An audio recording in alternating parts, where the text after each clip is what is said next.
لا حول ولا قوة إلا بالله. Bismillahirrahmanirrahim. Assalamualaikum warahmatullahi wabarakatuh.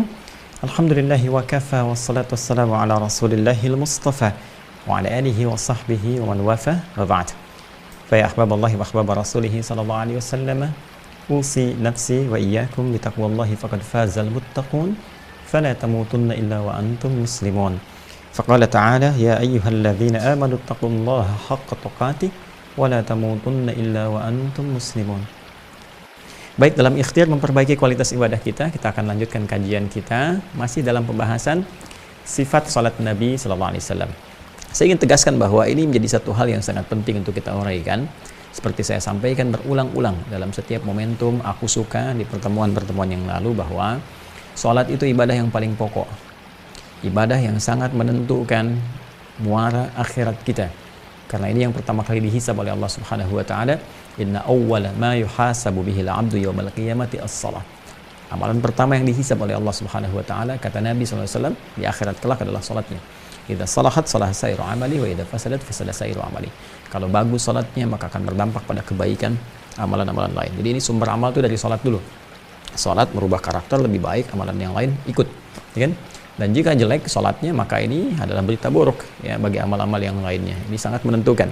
Pun demikian dalam kehidupan dunia, seperti pernah saya uraikan, banyak manfaat yang bisa kita raih, dari mulai ketenangan, cepatnya pengabulan doa, jembatan kesuksesan, kebahagiaan, dan hal-hal lain ya yang tentunya akan merubah kehidupan kita, bahkan perilaku kita lebih baik daripada sebelum-sebelumnya. Pada intinya, apakah salat yang telah kita tunaikan itu, yang menjadi pokok ibadah kita, yang diwajibkan setiap hari, telah menghasilkan apa yang kita dambakan tadi, telah membuktikan keimanan kita di hadapan Allah, atau jangan-jangan apa yang kita kerjakan tidak berbanding lurus dengan hasil yang seharusnya muncul dari ibadah salat tadi. Maka dua hal penting diperbaiki. Satu adalah kekhusyuan, yang kedua cara penunaiannya, karena diduga kuat menurut Al-Quran akan ada orang yang salat tidak khusyuk, dan di antara ketidakkhusyuan itu disebabkan karena tidak paham, tidak mengerti apa yang dikerjakan dan dilakukan dalam salatnya. Untuk itu kita belajar, dan di pertemuan yang lalu alhamdulillah kita telah sampai pada pembahasan iftitah dan istiftah.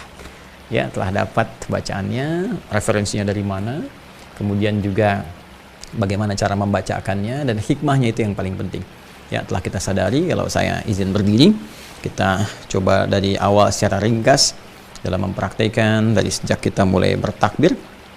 Ya, sejajar dengan bahu atau di sini, ya izin saya tegaskan untuk menandakan bahwa semua hal jika sudah kita mengangkat bertakbir, takbirnya ihram, harus menanggalkan ya dan diharamkan membawa segala hal yang tidak terkait dengan sholat. Buang semua ke belakang, pasrahkan kepada Allah Subhanahu wa taala diri kita sepenuhnya.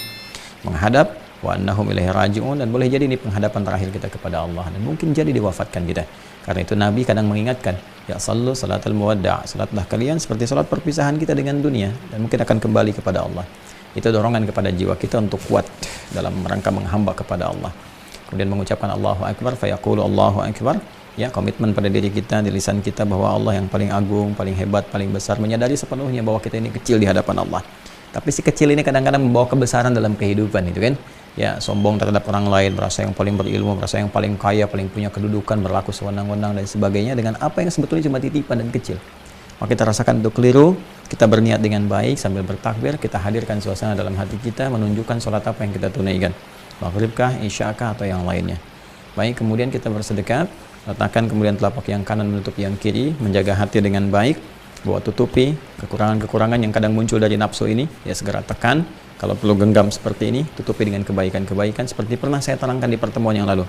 Izin yang baru bergabung, ya, yang baru bergabung di episode ke-13, tolong lihat yang sebelumnya dulu, ya, supaya tidak cepat menyimpulkan dan ada kesinambungan ya dan ketersambungan pembahasan sehingga mengerti apa yang saya contohkan sekarang. Dan jaga, dan dari penjagaan ini kita bermohon kepada Allah supaya kita jadi lebih baik dalam kehidupan. Dalam konteks kita membuka sholat ini dalam suasana iftitah, apa doa yang harus kita sampaikan kepada Allah supaya kita mendapatkan pembuka yang baik, mengawali kebaikan, menutup yang jelek-jelek, bertobat kepada Allah. Nah, di sini kita selesai kemarin membahas tentang doa istiftah, iftitah, baik di Al-Bukhari kemarin kita bahas di nomor hadis 744 dari Abu Hurairah itu yang Allahumma ba'id, ataupun di Sunan Abu Daud ya yang kita dapati kemarin di bab yang ke-123 apa yang harus dibaca saat istiftah, dan riwayatnya dari sahabat Ali bin Abi Thalib karramallahu wajah yang kita telah bacakan bersama, yang wajah tuh sampai ke ujungnya zalamtu nafsi ya, kemudian wa'taraftu bidzambi faghfirli ya fa innahu la yaghfiru dzunuba illa anta. Kita mengakui banyak dosa dan sebagainya. Nah, setelah itu suasana kan jadi enak, jadi lebih tenang, jadi lebih bersih, karena orang taubat Allah berjanji menjamin dalam Al-Quran ya kan, siapa yang taubatnya benar, siapa yang taubatnya lurus dan berniat untuk baik ya, faman taba wa aslaha, siapa yang kemudian bertobat dan berusaha memperbaiki dirinya, berjanji komitmen, maka Allah akan berkenan menerimanya. Dan penerimaan Allah yang terbaik itu ketika menerima taubatnya, maka Allah akan berkenan menunjukkan jalan-jalan kebaikan. Nah, jalan apa yang akan dibuka ya oleh Allah Subhanahu wa taala melalui penunaian salat ini? Maka pembuka jalan ini intinya akan dimulai lewat satu bacaan. Ya, pembuka sesuatu dari sebuah inti yang menunjukkan kepada inti sesuatu itu disebut dengan Fatihah namanya. Fatihah. Karena itu, setelah kita teman-teman sekalian menunaikan takbir Ratul Ihram, kemudian juga istiftah. Jadi ini saya urutkan ya. Nah, takbiratul ihram, takbiratul ihram, dan di sini juga ada niat gitu ya. Kemudian kita lanjutkan dengan iftitah atau istiftah ya. Bahasan-bahasan terkait yang berkelindan dengan perbedaan-perbedaan pendapat dan hukum-hukum fikih perbandingan fiqhul muqarin akan diuraikan dengan detil di Mira insyaallah, Ma'had Islam Rafiatul Akhir. Jadi kalau Anda bertanya misalnya, ini yang baca ini kok pendek istiftahnya, ada yang nggak baca sama sekali, gimana kalau imamnya bacanya kok baru takbir ya kemudian langsung ke Al-Fatihah misalnya, bagaimana? Itu hal-hal terkait perbedaan dimaksud nanti di Mira lebih detail lagi, karena ini aku suka ya kultum hanya sejenak saja kan, walaupun kuliah terserah antum tapi sejenak waktunya, karena itu kita bahas yang pokoknya saja. Jadi teman-teman yang berminat gabung ke Mira nanti seperti yang pernah saya sampaikan pengumumannya, dan insya Allah 17 Ramadan akan dicek semua registrasinya, dan awal i'tikaf kita akan detailkan pembahasan dengan izin Allah Subhanahu wa taala sesuai dengan kurikulumnya. Baik ya, jadi saya batasi di sini dulu. Kemudian sekarang kita akan masuk ke dalam satu inti ya, yang dimulai dengan bacaan ya. Bacaan itu disebut dengan qiraah namanya, qiraah. Kalau bacaan spesifik berulang-ulang punya nilai mukjizat yang tinggi, bentuknya mubalaghah, maka disebut Quran ya. Makanya apa yang kita bacakan firman Allah disebut Al-Quran, karena dibaca terus berulang-ulang tanpa henti, punya banyak mukjizat. Orang nggak pernah bosan membacanya, orang nggak pernah bosan kemudian menghafalkannya, semua kalangan bisa baca dan sebagainya. Baik ya. Nah, jadi kalau kita ingin sifati dengan khusus bacaan saja, maka kita katakan apa? Al-qiraah. Ya, pakai alif lam bisa al-qiraah untuk menunjuk pada satu sesuatu yang spesifik bacaan. Nanti apa yang dibacanya kalau dalam sholat jelas nanti ya kita bacakan pertama kali setelah iftitah ini nanti adalah Al-Quran. Nah, ini nama umum untuk bacaannya al-qiraah ya. Jadi kalau nanti misalnya ada di dalam hadis Anda baca misalnya ba'da takbir qabla al-qiraah. Nah, yang dimaksud qabla al-qiraah ini jelas ke inti bacanya itu Al-Fatihah, itu Al-Quran. Ya. Al-Fatihah. Saking pentingnya tuh Al-Fatihah ada alarm, kwik. dengar. Ya, ini barangkali mobil tetangga, atau mungkin mobil kita juga di bawah ya. Baik teman-teman sekalian, lanjut ke sini. Ya, John, tolong matikan. Baik teman-teman, lihat sini ya. Bismillah. Kita akan masuk kepada sesuatu yang pokok inti, pembuka sesuatu. Ya, pembuka pokok inti disebut Fatihah. Ya. Kalau kemarin kan pembukaan yang mengantarkan pada sesuatu. Kalau ini intinya sesuatu itu dan akan dibuka, kan? Maka disebut dengan apa? Fatihah. Nah, Al-Fatihah ini tentu adalah Al-Quran. Ya, itu adalah apa? Al-Quran dan sifatnya berupa bacaan. Nah, makanya kalau Anda baca di hadis misalnya, ya kan yang saya sampaikan waktu hadis tentang iftitah ya, yang Allah membahas itu di Al-Bukhari nomor hadis 744 dari Abu Hurairah, kan Nabi sakata hunayyatan, beliau itu diam sejenak dan ditanya oleh sahabat Abu Hurairah radhiyallahu taala anhu. Dia itu redaksi pembukanya kan baina takbiri wal qiraati.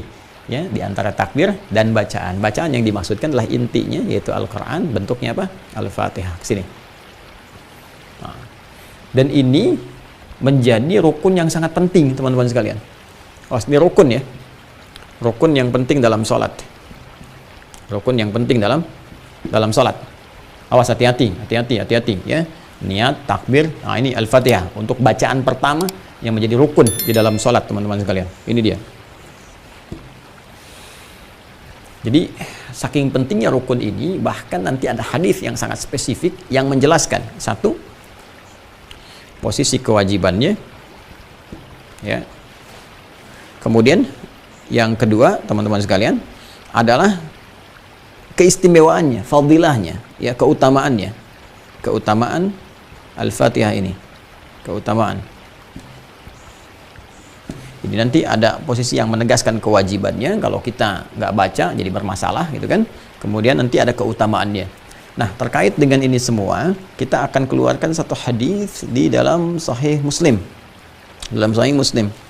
Ini kemarin kita baru hadirkan Al-Bukhari, Sunan Abu Daud, Sunan An-Nasa'i. Nah, ini hari ini belum sempat dibawakan, sore ini Sahih Muslim, karena itu kita cek hafalan saja ya. Di hafalan nanti teman-teman yang punya kitabnya tolong dicek kembali ya, kalau ada yang kurang tepat atau saya tidak tepat menyebutkan, nanti tolong dikoreksi oleh teman-teman sekalian. Ya, jadi nanti di hadis Muslim, hadisnya nanti terdapat di riwayat Sahih Muslim, Imam Muslim, kitab Sahih Muslim. Nah, Kitabus Shalah, ya seperti Al-Imam Al-Bukhari karena ini muridnya. Kitabus Shalah, babnya bab wujub qiraatil Fatihah. Qiraatil Fatihah inda kulli rak'atin. Inda kulli rak'atin. Kan? Wujub qiraatil Fatihah inda kulli rak'atin. Ini pembukanya. Ya. Jelas ya? Jadi di Kitabus Shalah, hadis Muslim, riwayat Muslim, kemudian babnya wujub qiraatul Fatihah inda kulli rak'atin. Wajibnya membaca Al-Fatihah di setiap rakaat. Dan nanti terusannya ya, ketika kita tak mampu membacanya, nanti ada terusan adalah membaca bacaan lain yang dibenarkan sesuai petunjuk ya, tatkala kita tidak mampu membacanya dengan baik atau belum hafal ke sini. Itu nanti pembahasan berbeda. Ya, jadi ini pokoknya. Nomor hadisnya kalau kitabnya serupa dengan yang saya miliki, itu nomor hadis 395. Ya. Juga 598. Biasanya ini yang paling populer yang disebutkan. Kalau misalnya ada perbedaan, mungkin ada ikhtisar atau cetakan berbeda, cari yang rawinya. Ini saja sudah cukup sebetulnya. Tapi kalau kita masuk ke rawinya, sahabat Abu Hurairah radhiyallahu taala anhu. Nah, Imam Muslim dengan Abu Hurairah kan nggak ketemu nih. Berarti harus kita temukan dulu kan. Abu Hurairah kan sahabat Nabi gitu kan. Imam Muslim jauh sekali, itu di eranya Imam Al-Bukhari gitu kan. Nah, ini sementara sahabat Abu Hurairah sahabat ketemu Nabi dan wafat sebelum eranya Imam Muslim. Nah, sekarang kita urutkan dulu Imam Muslim terima dari siapa. Haddatsana, nanti Anda bisa cocokkan. Ya, haddatsana Ishaq. Kan bin Ibrahim Al-Hanzali. Ya. Haddatsana Ishaq bin Ibrahim Al-Hanzali. Kemudian akhbarana Sufyan ibnu Uyainah ya anil Ala an abihi an Abi Hurairah. Nah, ketemu di sini. An Abi Hurairah radhiyallahu taala anhu. Nah, anin Nabi sallallahu alaihi wasallam. Ya kan? Nah, jadi ini teman-teman, ini sanadnya. Ya, urutan informasi transmisinya yang tersambung langsung kepada sahabat Abu Hurairah, karena ini hadisnya nanti akan diriwayatkan oleh sahabat Abu Hurairah, rawinya ini ya Abdurrahman bin Sakhar. Beliau nanti akan menerima dari Nabi sallallahu alaihi wasallam. Karena Imam Muslim enggak berjumpa dengan sahabat Abu Hurairah, mesti ketemu nih jalurnya dari mana, ketemu dari sini. Maka kita Imam Muslim nih qala telah menyampaikan kepada kami siapa? Ishaq nih yang pertama, Ishaq dari Ishaq bin Ibrahim gitu kan, Al-Hanzali. Kan Ishaq bin Ibrahim An-Zolini menerima dari siapa? Sufyan bin Uyainah menerima dari siapa? Dari Ala dari bapaknya dari Abu Hurairah. Jadi jalur ini yang menyampaikan Imam Muslim kepada sahabat Abu Hurairah radhiyallahu taala anhu, qala, ya, beliau menyampaikan, teman-teman sekalian, awas, hati-hati ya. Di sini ada sesuatu yang penting, ada dua bagian dari kalimat Abu Hurairah ketika menyampaikan hadis dari Nabi sallallahu alaihi wasallam. Qala Rasulullah sallallahu alaihi wasallam, man shalla salatan, saya bacakan di sini ya, dan saya tuliskan, man shalla salatan walam yaqra fiha bi ummil kitabi bi ummil qur'ani, biasanya bi ummil qur'ani, ya, fahiya khidajun, ya, fahiya khidajun talatan, 3 kali, ya, ay ghairu tamamin. Ke sini dulu, 1 terkait dengan kewajibannya. Ya, jadi kan tadi kita bahas 2 kan, 1 kewajibannya Fatihah, ini masih ada, alhamdulillah. 2 keutamaannya. Ya, terkait kewajibannya, teman-teman sekalian, redaksi hadis yang pertama dari sahabat Abu Hurairah radhiyallahu taala anhu menyampaikan dari Nabi sallallahu alaihi wasallam, Nabi mengatakan, man shalla salatan. Ya, tadi saya uraikan, kalau Anda siang lihat di Madrasah Imam Al-Bukhari, saya terangkan tentang man. Ismun mausulun yadullu 'alal fardiyatil 'ammiyah. Jadi kan isim mausul konjungsi kata sambung yang menunjuk kepada objek atau bahkan subjek, kan sifatnya personal tapi bentuknya luas. Artinya kalau ada man, itu yang diajak bicara saya, ya, kita, Anda, teman-teman. Jadi Nabi langsung mengkhitab kita, mengajak bicara kita. Kata Nabi, hei kamu, Adi Hidayat, hei kamu fulan, hei kamu fulana, itu kan. Baik, jadi man shalla salatan, hei engkau, hei siapapun ya yang menunaikan salat, 1 salat. Ya, salat apapun ini. Salat apapun, terutama yang pokok, yang fardu, ya, 24 4 3 4. Ya, subuh 2, 4 zuhur, 4 asar, 3 maghrib, 4 isya. Ya, siapapun yang menunaikan 1 salat, kemudian walam yaqra fiha, dan dia tidak membaca di dalam salat itu, ya, bi ummil qur'ani, dengan ummul Qur'an, Al-Fatihah. Ya, nama Al-Fatihah nanti banyak teman-teman sekalian, ya. Ada yang menghitung sampai belasan bahkan, ya. Nanti Al-Fatihah disebut ummul Qur'an, disebut juga nanti Asy-Syafiyah, Al-Kafiyah, ummul kitab, gitu kan? Jadi banyak sekali namanya. Sesuai dengan keistimewaannya. Biasanya 1 surah kalau punya banyak fadilah, jamaknya fadail, punya banyak keutamaan, maka keutamaan itu pun dijadikan sebagai bagian dari namanya. Ya, Al-Fatihah ini banyak sekali, ya, banyak. Dia 1 surah yang dengan izin Allah bisa menyembuhkan, maka disebut dengan Asy-Syafiyah. Kisahnya banyak tentang kepala suku yang tersengat kalajengking itu, yang pernah saya sampaikan di awal kajian Al-Qur'an di Aqsa, ya kan?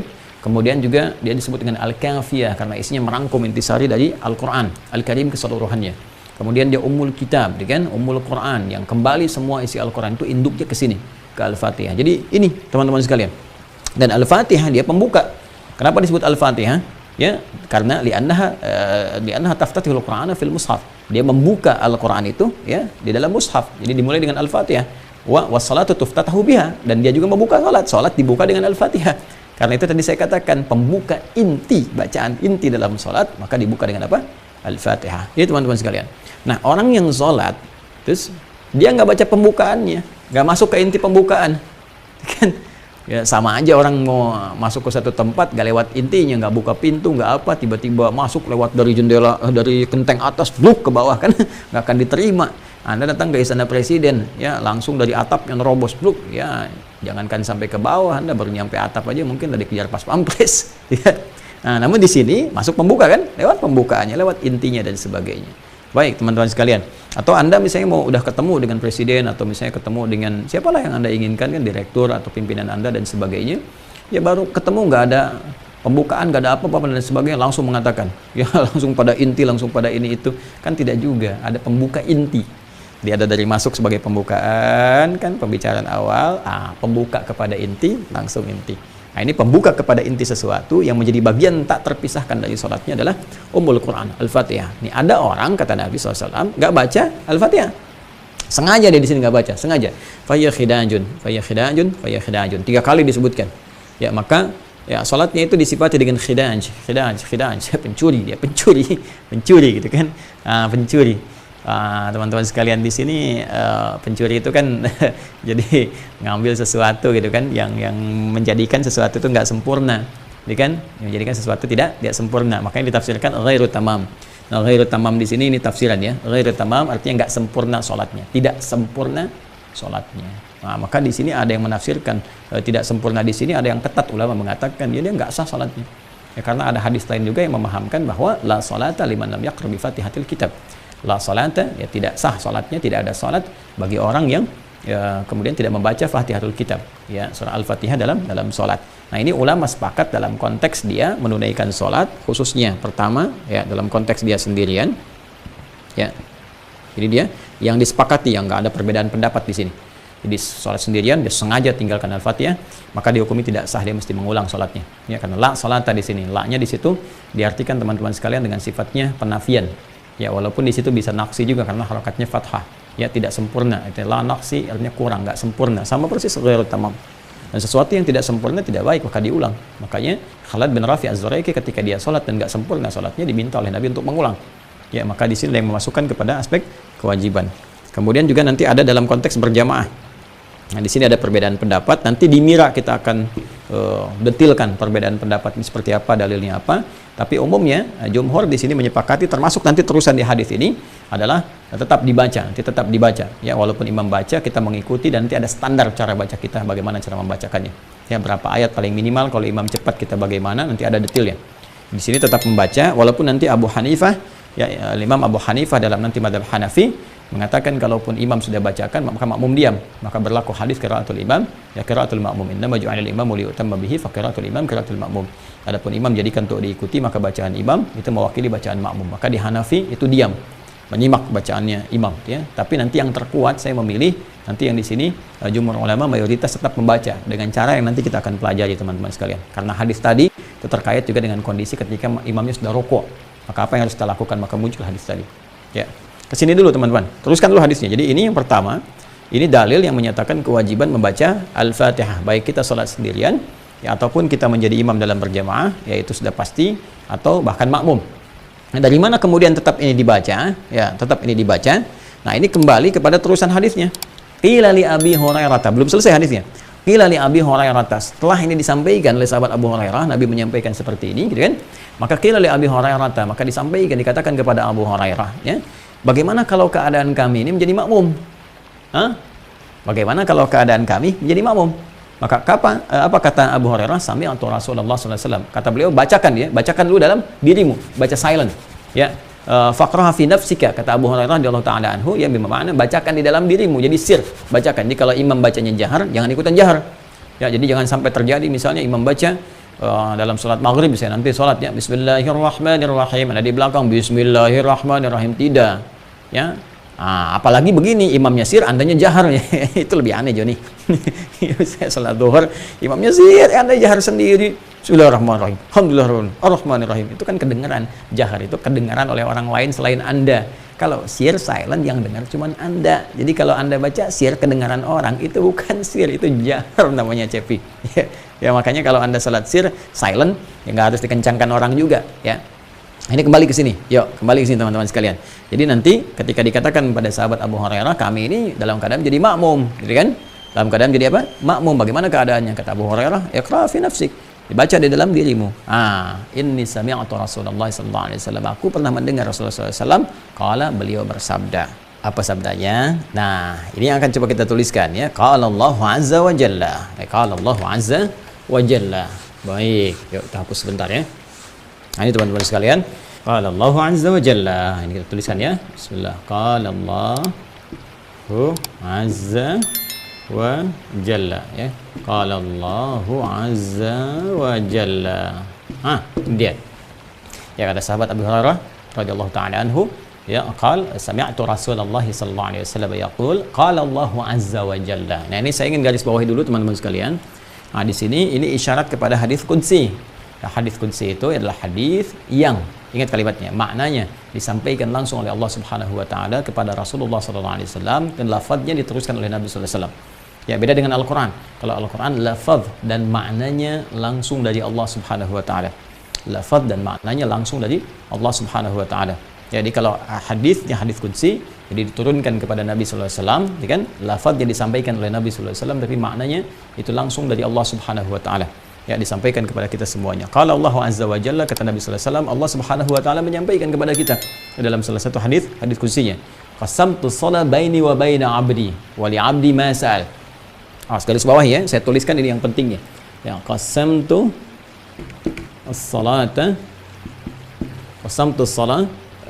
Ini di satu redaksi nisfaini ya, ada saya bulati begini, nisfaini.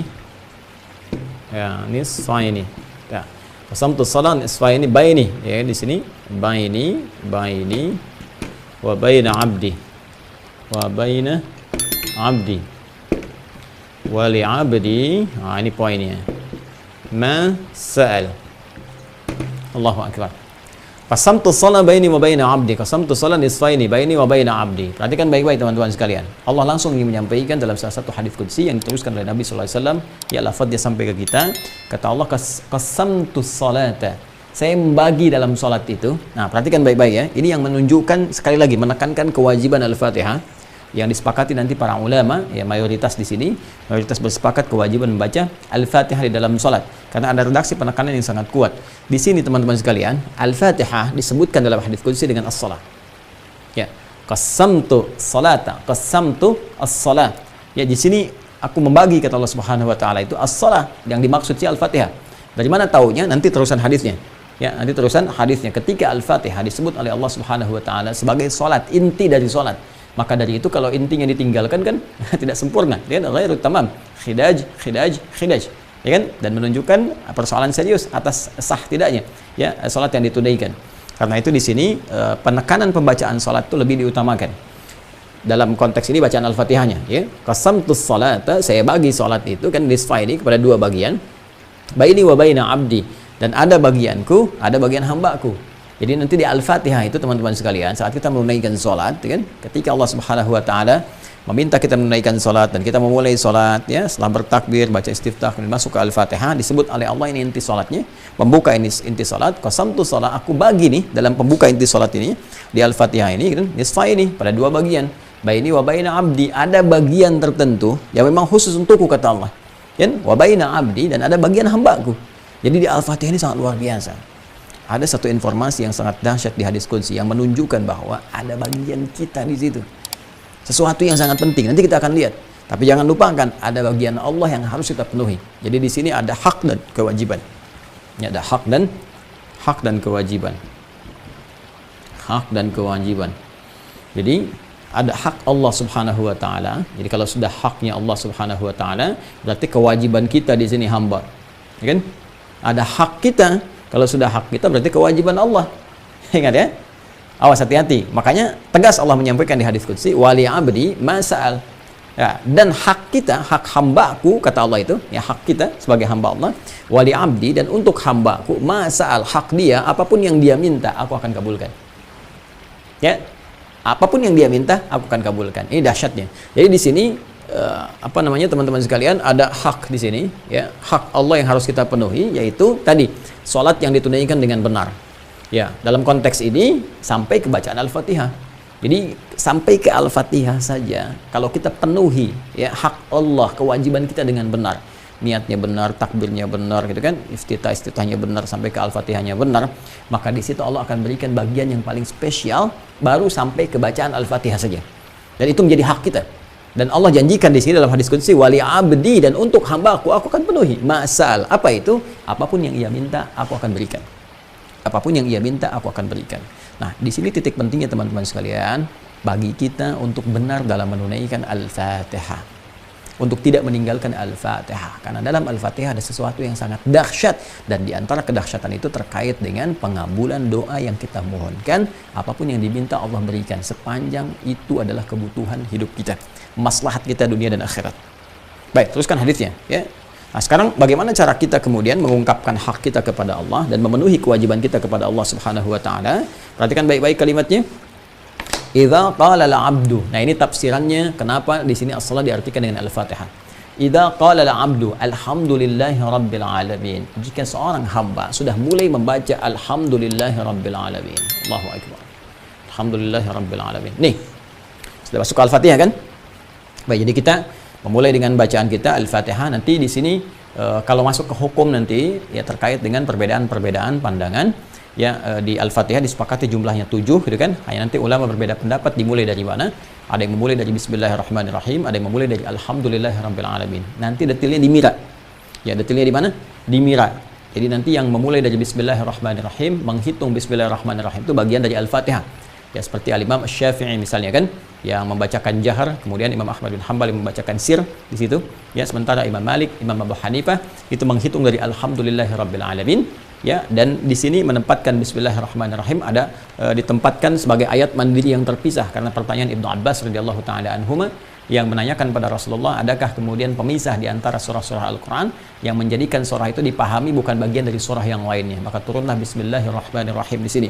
Maka nanti sebagian memosisikan Bismillahirrahmanirrahim itu bagian terpisah ayat yang berdiri sendiri sebagai pembuka di setiap surah. Sebagai pembuka di setiap surah. Karena itu bedanya Al-Fatihah dengan Al-Baqarah dipisahkan Bismillahirrahmanirrahim. Bedanya nanti Al-Baqarah dengan Ali Imran dipisahkan Bismillahirrahmanirrahim. Kecuali At-Taubah nanti. Ya, kecuali At-Taubah, Al-Bara'ah karena ini terkait dengan peperangan, izin untuk membela diri, izin untuk membela kehormatan, membela bangsa, membela masyarakat, kan, membela saat dizalimi. Maka dalam pembelaan itu ada pertumpahan darah. Sedangkan Bismillahirrahmanirrahim itu ayat yang terkait dengan kasih sayang. Dalam perang nggak ada kasih sayang. Nggak ada orang nembak, izin nembak ya, Dor, aku sayang kamu sebetulnya. Itu terlalu lebay Joni, kan? Nggak ada, perangnya perang, tembak ya tembak gitu kan. Makanya nanti di Al-Bara'ah itu tidak ada Bismillahirrahmanirrahim, langsung ta'awudz, langsung ke bara'atum minallah dan seterusnya. Nanti bismillahnya tetap berjumlah 114 karena nanti di An-Naml pun ada wa innahu min Sulaiman wa innahu bismillahirrahmanirrahim, sempurna. 114 kali disebutkan dalam Al-Qur'an. Ya, untuk Al-Fatihah pun itu disebut sebagai pemisah bismillahnya. Bismillahirrahmanirrahim pada riwayat yang tadi disampaikan dalam pandangan madhab selain Asy-Syafi'i dan juga madhab Hambali. Yang bacanya jahar Asy-Syafi'i, Hambali bacanya sir. Ya, di Maliki langsung ke Alhamdulillahirabbil alamin, di Hanafi juga demikian. Dan itu nanti detailnya, detail dengan dalil dan sebagainya nanti di Mira, insyaallah saya sampaikan. Nah, ketika masuk ke sini teman-teman sekalian, ya, hadis yang diqudsi, wa idza qala al-'abdu alhamdulillahirabbil alamin. Jika seorang hamba mulai membaca Al-Fatihahnya dan dia katakan alhamdulillahirabbil alamin. Fokus ya. Qala Allah azza wa jalla, maka Allah menjawab bacaannya ini dengan jawaban hamadani 'abdi. Hamadani 'abdi. Ya, hambaku telah memujiku. Pelan-pelan ya. Wa idza qala al-'abdu ar-rahmanir rahim, kan? Ar-rahmanir rahim, kalau hamba membaca ar-rahmanir rahim, kemudian Allah menjawab, kalau Allah azza wa jalla, Allah menjawab gitu kan, asna alayya abdi, asna alayya abdi. Baik, hambaku tengah menyanjungku. Wa idza qala al-'abdu maliki yaumiddin, ketika hamba membaca maliki yaumiddin, ya kan, maliki yaumiddin, qala Allah azza wa jalla, maka Allah pun menjawab, majjadani abdi, ya, majjadani abdi, hambaku tengah mengagungkanku. Di hadisnya waqala marwatan fawada ilayya abdi, kan? Hambaku tengah menyerahkan urusannya kepada keagunganku, kan? Nah, ini dia yang paling menarik teman-teman sekalian. Ketika sampai pada ayat yang berikutnya, iyyaka na'budu wa iyyaka nasta'in. Idza qala al-'abdu iyyaka na'budu wa iyyaka nasta'in. Ini beda sendiri teman-teman jawabannya nih. Ketika hambaku berkata dalam salatnya iyyaka na'budu wa iyyaka nasta'in, qala Allah azza wa jalla. Ini intinya. Allah menjawab hadza. Ini dia. Baini wa baina 'abdi wa li 'abdi ma sa'al. Allahu akbar. Nah, kata Allah, inilah yang dimaksud komitmen antara aku dengan hamba-Ku. Tadi di awal, qasamtu shalah baini wa baina 'abdi nisfain. Ini komitmennya. Kata Allah, ini komitmen antara aku dengan hamba-Ku. Wali 'abdi masal. Jika hamba-Ku benar menunaikan salat sampai bacaan ini, apapun yang dia minta saat ini aku akan berikan. Ya, apapun yang dia minta saat ini aku akan berikan. Masya Allah. Masya Allah. Dan ini dalam posisi berdiri teman-teman. Ini dalam posisi apa? Berdiri. Sekarang saya mau ilustrasikan sebentar ya. Simpan dulu ini. Saya mau ilustrasikan. Kita buka dulu teman-teman sekalian. Quran surah ketiga Ali Imran ayat 38 sampai 39. Ya, bersama Anda mushaf ya, tolong dibuka. Quran surah ketiga Ali Imran ayat 38 sampai 39. Di mushaf standar paling kanan pojok sebelah atas. Ya. Saya mau kisahkan sejenak saja. Nabi Zakaria alaihissalam telah berumah tangga dan berharap mendapati keturunan dari ikhtiar rumah tangganya. Dan Allah berkehendak dengan satu kehendak yang sangat luar biasa, ujian bagi beliau dari mulai berumah tangga sampai rambutnya memutih, fisiknya sudah letih, gitu kan? Washta'ala ra'su syaiba. Jadi dalam bahasa Al-Qur'an di surat Maryam itu sudah mulai rambutnya memutih ya, dan terus tidak pernah putus asa. Ya, walam akum bidu'aika rabbi syaqiyya, dan saya tidak pernah putus asa untuk memohon kepadamu ya Rabb untuk punya keturunan. Ternyata qadar Allah belum dapat keturunan. Bahkan istrinya divonis monofus dan mandul, mohon maaf, secara medis. Ya, nanti teman-teman yang mengalami peristiwa serupa misalnya belum ada keturunan setelah berumah tangga cukup lama dan sebagainya, bisa ditempuh salah satu ikhtiar ini. Ya, ini contoh kepada kita untuk bisa diamalkan. Nah, maka apa yang terjadi? Teman-teman sekalian, beliau kemudian berikhtiar untuk menunaikan sholat dengan sempurna di mihrab. Mihrab itu bisa jadi bentuknya ruangan, ya kayak imam masjid tuh ya, imam kan ada apa namanya ruangan mihrab kan untuk mengimami itu. Atau kita bisa bikin di rumah, bisa ruangan, atau kalau nggak ada ruangan pun teman-teman, atau di musala bisa bikin satu bagian mihrab. Kita bisa jadikan hamparan sejadah aja, seperti saya pernah bikin juga begitu.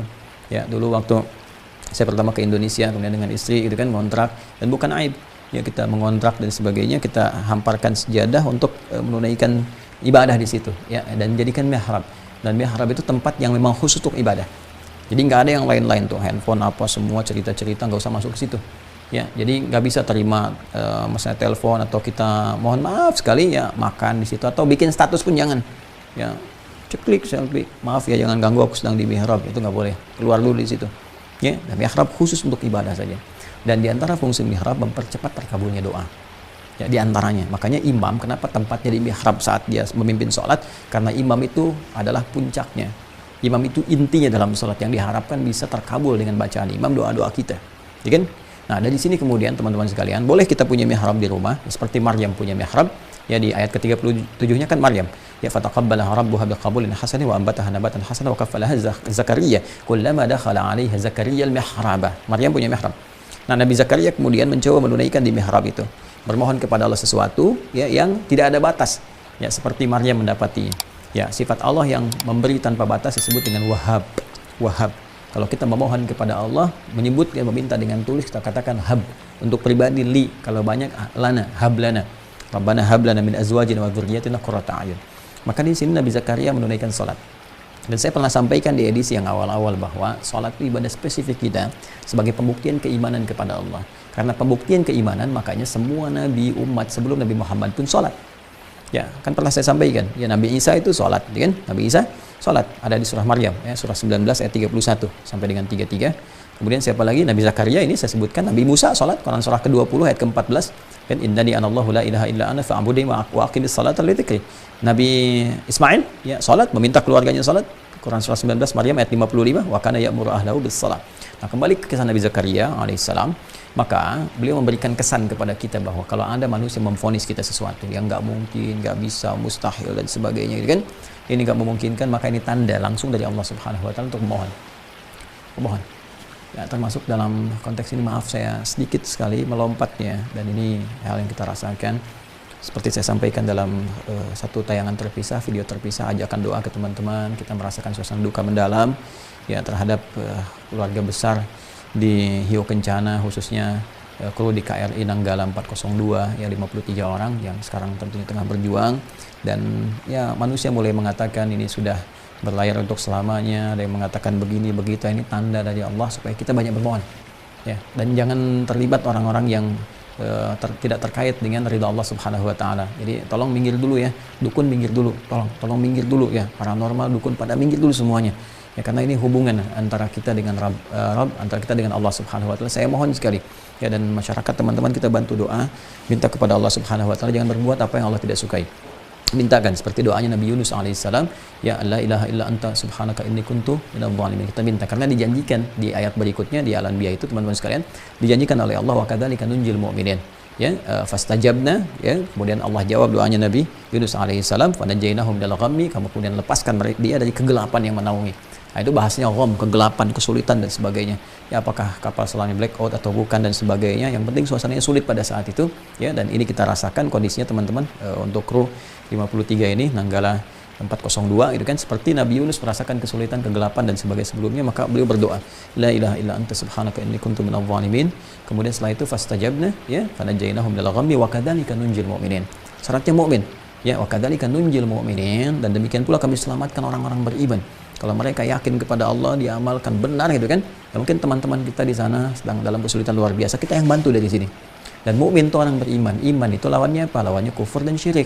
Nah, sedangkan perbuatan-perbuatan melibatkan tadi orang-orang yang syirik kepada Allah, ya ini akan menjauh gitu kan. Jadi biarkan kami tolong berdoa dengan baik, teman-teman di lapangan berikhtiar maksimal, dan kita saling mencintai, saling mendoakan dan menguatkan. Saya lagi mohon izin teman-teman sekalian. Nah, kita kembalikan. Nabi Zakaria memberikan tanda kalau sudah mustahil kata orang, maka mohonlah kepada Allah. Maka beliau menunaikan salat dan dalam salatnya berdoa. Ya, hunalika da'a Zakaria rabbah qala rabbi hab li min ladunka dzurriyyatan thayyibah innaka sami'ud du'a. Ya Allah, mereka mengatakan aku mustahil punya keturunan karena istriku begini-begini, karena aku sudah begini. Maka aku memohon kepadamu yang tidak punya batas dalam pemberian. Mohon ya Allah, anugerahkan aku keturunan dari sisimu. Engkau pasti mendengar doa hamba. Kalau pada yang maha mendengar saja belum terkabul, kepada siapa lagi hamba mesti memohon? Sekarang perhatikan jawabannya di ayat 39. Ketika dipanjatkan dalam sholat dengan benar, lihat jawabannya. Dengan cepat sekali. Fa pakai fa. Saya sering terangkan huruf fa ini ya. Fanadathul malaika. Fanadathul malaika wa huwa qa'imun yusalli fil mihrab. Maka baru doanya selesai. Salatnya belum selesai. Baru doanya selesai, turun malaikat memberikan jawaban. Doa kamu terkabul. Wa huwa, sedangkan Nabi Zakaria itu qa'imun. Nih, saya tuliskan. Qa'imun yusalli, ini dia. Fil mihrab. Sedangkan Nabi Zakaria, ini poinnya, masih tegak berdiri. Masih tegak berdiri. Masih berdiri, yusalli, dalam salatnya. Fil mihrab, di mihrab. Ini poinnya. Masih berdiri dalam salat. Jadi, beliau bacakan permohonan dalam salat itu dalam keadaan berdiri. Dalam keadaan berdiri, minta kepada Allah. Doanya baru selesai, masih berdiri, salatnya belum selesai. Tiba-tiba turun jawaban. Ya, sedangkan dahsyatnya kesempurnaan sholat yang disyariatkan kepada umat Nabi Muhammad SAW melalui Rasul yang sangat mulia. Karena nabinya paling mulia, paling takwa, paling dekat dengan Allah, maka kemuliaannya luar biasa. Sempurna syariat sholatnya, dan bedanya dengan umat di masa lalu, teman-teman sekalian, fokus baik-baik. Umat sebelum Rasulullah, sholat dulu, minta, baru turun jawaban. Umat Nabi Muhammad SAW, sebelum tiba waktu sholat, ditunggu oleh Allah. Mau minta apa dalam sholat? Silahkan minta. Yuk, buka Quran, surah ke-2 Al-Baqarah, ayat 153.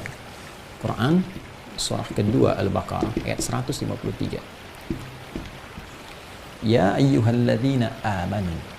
Hai semua orang telah menyatakan dirinya beriman kepada Allah.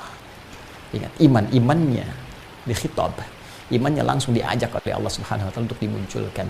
Seakan menanda ayat ini bahwa adakah iman dalam jiwa kita? Iman kita dipertaruhkan.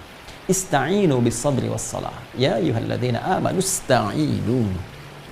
Ista'inu bis sabri was salah.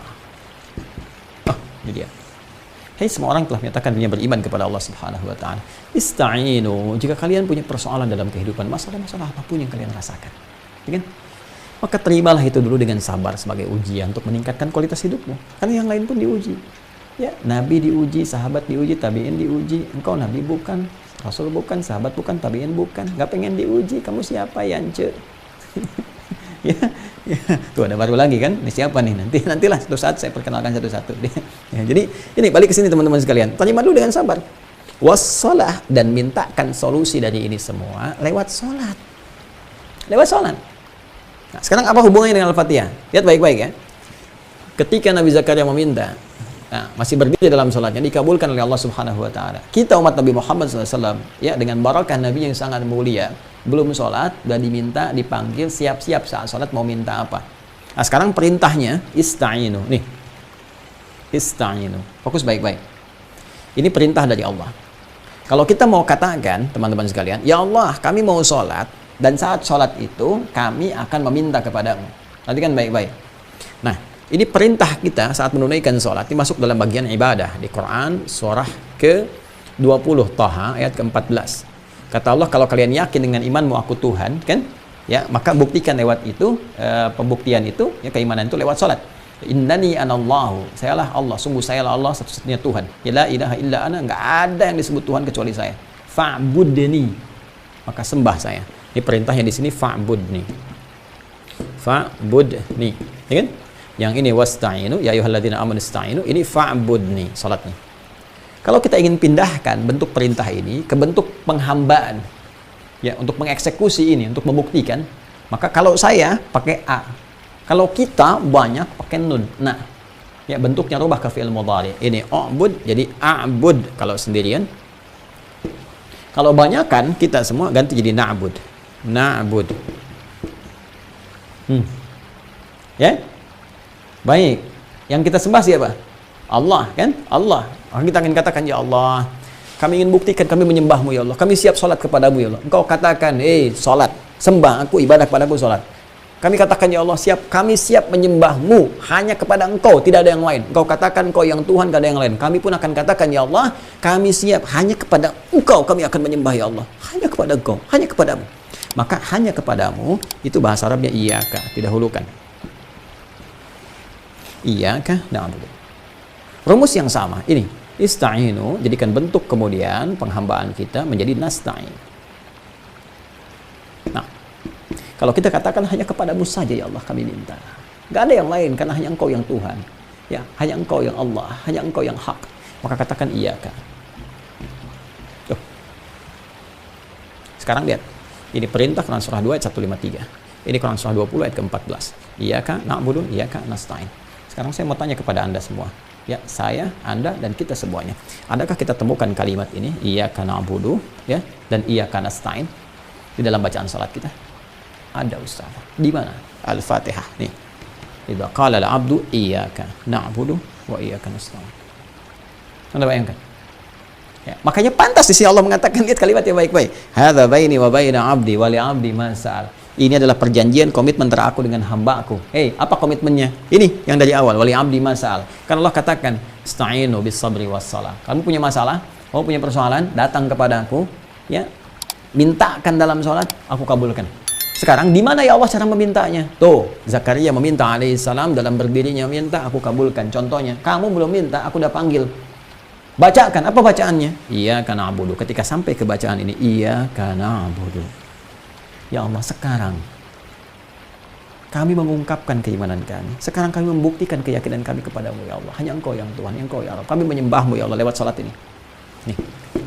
Wa nasta'in. Dan Engkau mintakan, perintahkan kepada kami untuk minta. Kalau kami ada kesulitan, kami ada permohonan, kami ada kebutuhan, ya Allah. Kan? Sekarang kami meminta hanya kepadamu, wa iyyaka nasta'in. Maka ketika Anda mengatakan, saya mengatakan, kita mengatakan, iyyaka na'budu wa iyyaka nasta'in, Allah langsung menjawab, hadza baini wa baina 'abdi. Inilah perjanjian komitmen antara Aku dengan hamba-Ku. Wa li 'abdi ma sa'al. Dan kalau benar hamba-Ku sampai detik ini, ya, apapun yang dia minta Aku akan berikan, sepanjang itu menjadi kebutuhan dunia dan akhirat dia, maslahat dia. Dahsyat di sini. Ternyata rahasia Al-Fatihah itu bisa mempercepat terkabulnya doa baru sampai di sini. Kan? Nah, sekarang timbul pertanyaan. Dua pertanyaannya. Satu. Banyak orang yang telah baca Al-Fatihah setiap hari, bahkan 17 kali dalam sehari. Ya, paling minimal, itu paling standar, paling minimal 17 kali. Jadi kalau ada yang baca 16, itu berarti sholat subuhnya 1 rakaat. Ya, karena sholat itu kan 17 rakaat, 5 waktu 17 rakaat. Setiap rakaatnya baca Al-Fatihah. Saking ingin, ya Allah, banyak mengabulkan doa kita, dibuat 17 kali minta. Ada nggak pimpinan, siapapun dia, komandan dan sebagainya, yang mengundang Anda 17 kali dalam sehari, minta apa aja dikasih? Ya. Dan ada yang ngundang sekali aja, Anda taatnya luar biasa, patuh luar biasa. Allah ngundang 17 kali, dikasih untuk kepentingan Anda. Masih nggak taat juga. Dengan cara apa lagi diberikan petunjuk? Nah, sekarang ada orang sholat 17 kali, baca ini, tapi kok nggak dapat gitu kan? Salahnya di mana? Satu itu. Yang kedua, kalau Allah tawarkan, apapun diberi, mau minta apa? Pasti bingung kan? Banyak permintaan nih. Ada nggak rumus kalau disebutkan satu kalimat misalnya, atau satu permintaan, semua dikasih? Nah, ini menjadi penting untuk kita uraikan, bagaimana bacaan Al-Fatihah yang benar, ya kan? Sampai bisa menghasilkan pemberian dari Allah Subhanahu wa Ta'ala untuk mengabulkan doa-doa kita. Bacanya seperti apa nih? Karena ada petunjuk di hadis ini. Dan yang kedua, apa yang harus kita mintakan kepada Allah dalam kondisi yang seperti ini. Dan kadang-kadang bacanya cepat imam. Ya, begitu kita ikuti iyyaka na'budu wa iyyaka nasta'in, ihdinas siratal mustaqim, siratal ladzina an'amta 'alaihim ghairil maghdubi 'alaihim waladdallin. Udah baca surat kan? Seperti apa menghadirkannya? Nah, ini nanti yang akan kita ulas di edisi Aku Suka episode ke-14. Jadi sabar ya. Sabar, insya Allah nanti kita akan uraikan dengan lebih dalam lagi sehingga pelan-pelan belajarnya. Kalau memungkinkan saya sarankan sih teman-teman bawa mushaf ya. Bawa mushaf, kalau kitab hadis mungkin nggak semua punya, tapi bisa download juga. Bisa dicari ini teman-teman, insya Allah ketemu apa yang tadi saya sampaikan ya. Kalau mungkin ada sedikit perbedaan nomor atau apalah gitu kan, yang menjadi penanda batasan halaman atau apa, itu mungkin perbedaan dari cetakan dan sebagainya, tapi redaksinya ketemu. Ya, redaksi ada, rawinya sama, itu kitabnya sama atau babnya sama. Itu biasanya insya Allah bermanfaat. Ya, yang aneh itu begini, misalnya nomornya ada, isinya nggak ada, itu yang paling aneh. Kan, nah, jadi jangan berdebat di masalah nomornya beda, lantas ribut gitu. Hadisnya ada nggak, Cepi? Iya, kalau hadisnya ada, ngapain Anda sibuk pada urusan seperti itu? Mungkin kitabnya beda atau apa, dan tidak perlu kita perlebar juga masalah itu. Jadi kesimpulannya, ini bacaan Al-Fatihah, bacaan pembuka inti ya, dan kita harus bacakan dalam sholat kita. Membacakannya harus benar teman-teman sekalian, karena ada rahasia di balik itu. Di antara rahasia itu adalah bagaimana Allah mengabulkan doa-doa kita ya saat kita bermohon dalam Al-Fatihah ini, seperti Allah mengabulkan doa Nabi Zakaria yang dianggap mustahil oleh sementara orang. Ya, mungkin itu yang bisa kita uraikan, bisa kita bahas, mudah-mudahan bermanfaat, dan semoga Allah senantiasa merahmati kita, menjaga kita dalam kebaikan dan mengampuni dosa-dosa kita. Allahumma taqabbal minna innaka antas sami'ul 'alim wa tub 'alaina innaka antat tawwabur rahim. Allahumma ij'alna minas sha'imin al-muqbilin. Allahumma ij'alna minas sha'imin al-mukammirin. Allahumma ij'alna minas sha'imin al-mukammirin. Taqabbal minna siyamana wa salawatina wa ruku'ana wa sujudana wa tammim taqsirana ya Allah ya arhamar rahimin. ونجنا يا الله من الكلب العظيم برحمتك يا ارحم الراحمين. وصلى الله على سيدنا محمد وعلى اله وصحبه وامته الى يوم الدين. واخر دعوانا سبحانك اللهم وبحمدك نشهد ان لا اله الا انت نستغفرك ونتوب اليك والحمد لله رب العالمين. السلام عليكم ورحمه الله وبركاته. لا حول ولا قوة إلا بالله.